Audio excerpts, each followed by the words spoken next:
काळ आला होता पण वेळ आली नव्हती. बर्डीपाडा टोल नाक्याजवळ महाकाय ट्रक पलटी. स्थानिक युवक आणि 1033 रुग्णवाहिका कर्मचाऱ्यांचे धाडस ठरले जीवदान. धुळे सुरत राष्ट्रीय महामार्गावरील बर्डीपाडा टोल नाक्याजवळ रात्री 2 वाजेच्या दरम्यान मालवाहू ट्रक पलटी होऊन भीषण अपघात झाला.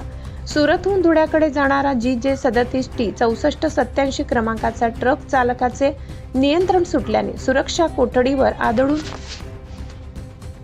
रस्त्यावर पलटी झाला. अपघातानंतर चालक व सहचालक ट्रकच्या केबिनमध्ये अडकून पडले होते. अपघाताचा आवाज ऐकून स्थानिक युवक तातडीने घटनास्थळी धावले आणि धाडसाने दोघांनाही सुरक्षित बाहेर काढले. दरम्यान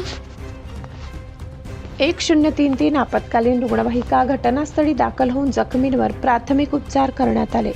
सुदैवाने अपघातात कोणतीही जीवितहानी झाली नाही. मात्र ट्रकचे मोठ्या प्रमाणात नुकसान झाले असून काही काळ महामार्गावरील वाहतूक विस्कळीत झाली होती. पोलीस, स्थानिक नागरिक आणि आपत्कालीन यंत्रणांच्या मदतीने वाहतूक पुन्हा सुरळीत करण्यात आली.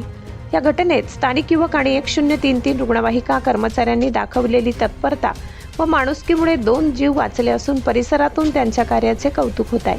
मा आशापुरी न्यूजसाठी मुख्य संपादक लाला चव्हाण.